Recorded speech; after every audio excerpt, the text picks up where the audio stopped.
Good morning. আমি অদিতির blog music চ্যানেলে সবাইকে অনেক অনেক অনেক স্বাগত। আশা করছি সবাই খুব ভালো আছো, আমিও ভালো আছি। তো আজকে বুধবারের সকাল থেকেই ভিডিওটা শুরু করে দিলাম। তো ভিডিওটা শুরু করলাম একটু দেরিতে। তার আগে তো আমার সমস্ত কাজ যেমন প্রতিদিন নিত্য কাজ সেগুলো হয়েই গেছে। পুজো টুজো হয়ে গেছে, চা খেয়েছি, লিকার চাই। তো চা বিস্কুট খাওয়ার পরে এটা মানে রান্না হবে আজকে। এটাকে আমরা সাউর বলি। তো অনেকে মানকচু বলেছে, শুনেছি আমি ভিডিওতে। আর অনেকে অনেক জেলাতে কি বলে আমি জানি না, তোমরা নাম ঠিক করে নিও।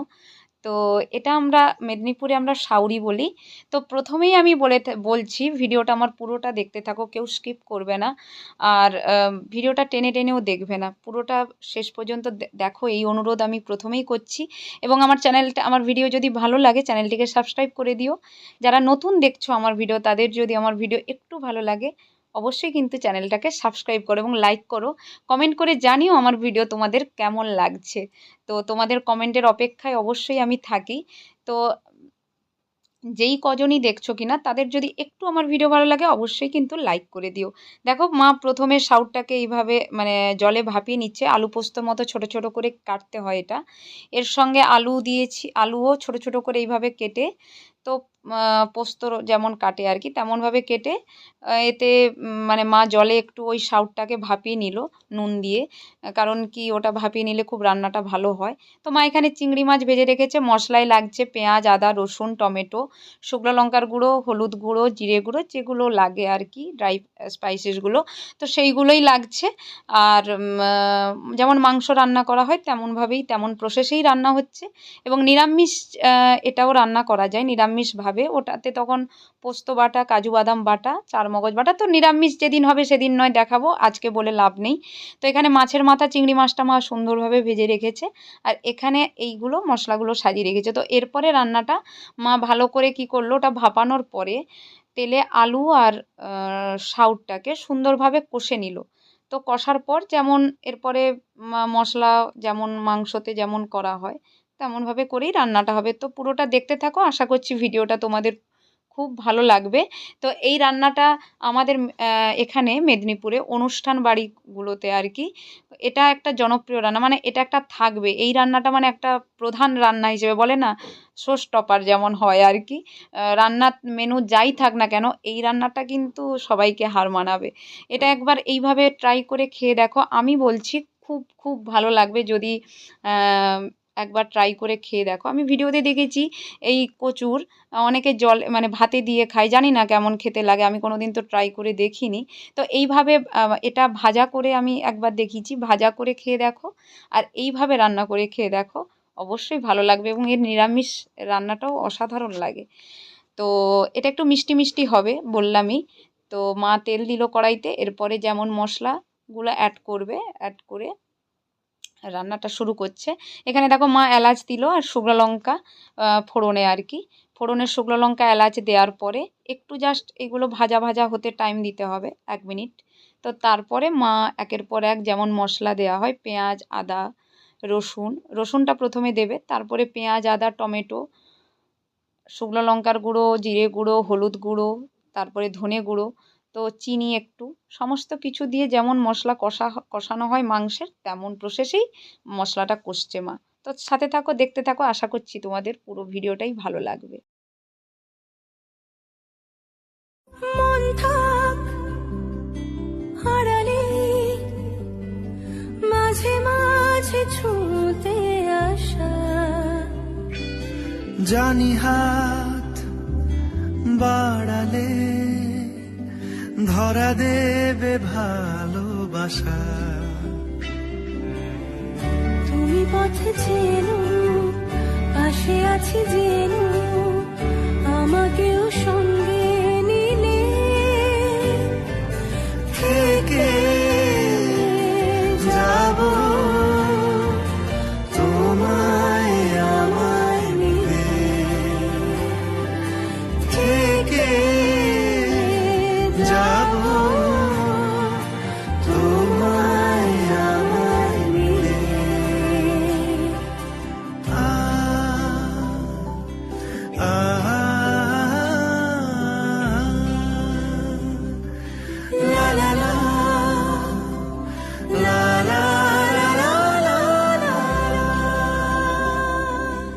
কত দূর যায় চোখ, পাশে আছি আমি তোমার।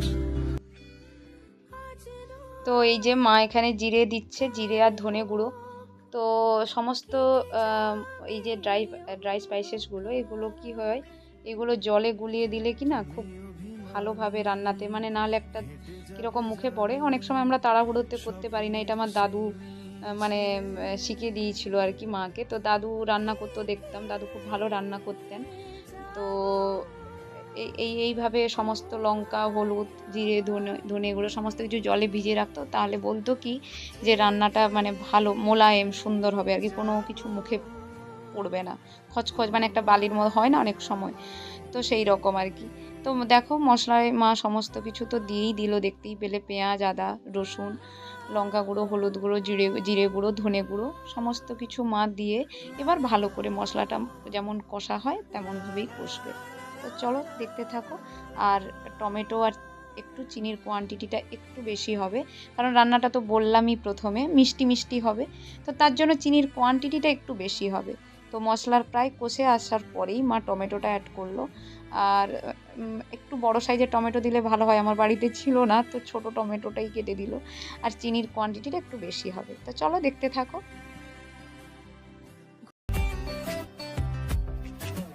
চুপ করে তুই কেন ছিলি শুধুই মনে বেঁধে রেখে চুপ কথা, আজ বলে দে সব বাধা কাটিয়ে রাঙিয়ে বসন্ত বেলা। বলতে চেয়েছি হয়ে মরেছি, আড়ালে তোকে কত দেখেছি, বলছে আকাশ আর বাতাস তুই আমার।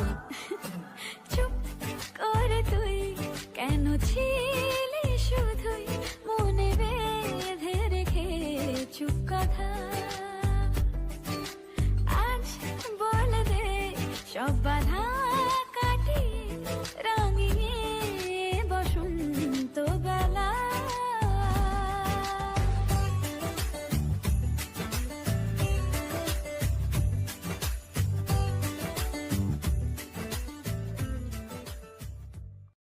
তো দেখতেই পেলে মাছ, চিংড়ি মাছ, মাছের মাথা তো অ্যাড করার পরে তারপরে মা ওই শাউর আলুর কষা যে ছিল ওটা অ্যাড করে দিল, দিয়ে ভালো করে মশলার সঙ্গে কষছে আর কি। তো এই যে তেল প্রায় ছেড়েই গেছে, কারণ শাউরটা তো সেদ্ধ ছিল, আর মশলার সঙ্গে বেশিক্ষণ আর কষার দরকার নেই। তো 2 মিনিট, হাইলি 2-3 মিনিট একটু নাড়াচাড়া করলেই ভালোভাবে কষা হয়ে যাবে আর কি। তো দেখো তেলও প্রায় ছেড়ে এসছে। এরকম লাল লাল রান্না স্পেশালি আমার খুব দেখতেও ভালো লাগে, খেতেও ভালো লাগে। তো জানি শরীরের জন্য প্রতিদিন এই লাল লাল রান্নাটা খাওয়া ঠিক নয়, তো তাও এক আধ দিন তো হয়েই যায়। ভালো রান্না একটু না কালারফুল হলে ঠিক মনেও মানে ঠিক মানে সেই এটা আসে না আর কি। কি বলবো, ভাষা খুঁজে পাচ্ছি না, যাই হোক তোমরা বসিয়ে নিও। তো এই যে দেখো তেল ছেড়ে গেছে এবং কষাও হয়ে গেছে। তো এরপরে মা গরম জলটা ওখানে বসিয়েছে। গরম জল রান্নাতে দিলে খুব ভালো টেস্ট হয়, এটা সবাই জানো এখন।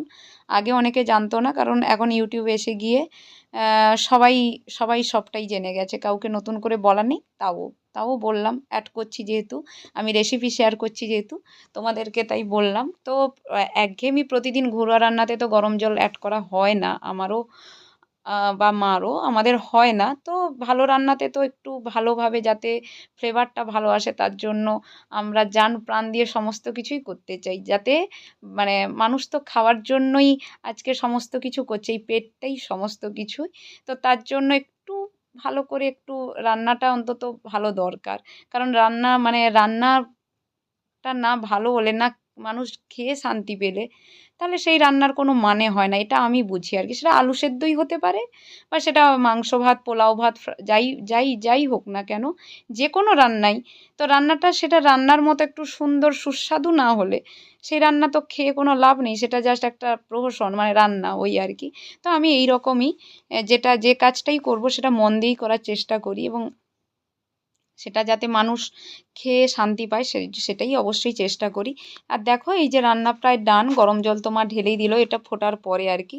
এরপরে মা গরম মশলা অ্যাড করবে, রান্না প্রায় শেষ। এরপরে আমি খেতে বসবো। খাবারটা আজকে শেয়ার করিনি, এত খিদে পাচ্ছিল আর শেয়ার করতে পারলাম না, খেতেই বসে গেলাম। তো শেষে গরম মশলা, অনেকে ঘিও অ্যাড করতে পারো, খুব ভালো লাগবে খেতে।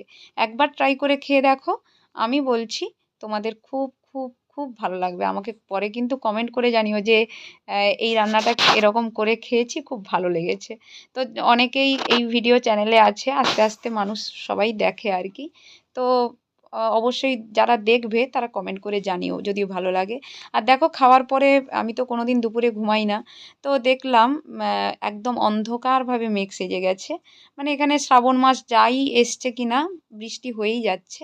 তো এখন কেউ বলবে 1:30 বেজেছে, এখন মনে হবে সন্ধ্যা দেওয়া, বিকেল, মানে সবে 6টা বাজে আর কি। এখন কিন্তু না, এখন 1:30 বাজে। আমি তো ঘুমাই না কোনো দিনই দুপুরে, তো আমি একটু বই নিয়ে দেখছিলাম। তো দেখলাম যে প্রচুর মেঘ উঠেছে, তাই মেঘ উঠলেই আমাকে জানলাটা খুলে দেখতে হয় আর কি। আমি প্রকৃতিকে অসম্ভব ভালোবাসি। আমি জানি প্রতিটা মানুষই যারা শিল্পী হয় আর কি প্রকৃতিকে খুব ভালোবাসে, এবং আমিও তাদের মধ্যে একটি জন, মানে প্রকৃতিকে অসম্ভব ভালোবাসি। এবং এই রকম মেঘ মেঘ আকাশ দেখতে আমার জাস্ট ফাটাফাটি লাগে। তো চলো আজকের মতো টাটা, আগামী দিন আসছি ভালো কিছু ভিডিও নিয়ে, সঙ্গে থেকো। যদি আমার ভিডিও ভালো লাগে অবশ্যই চ্যানেলটিকে সাবস্ক্রাইব করে দিও। ওই চাঁদের টিপে মন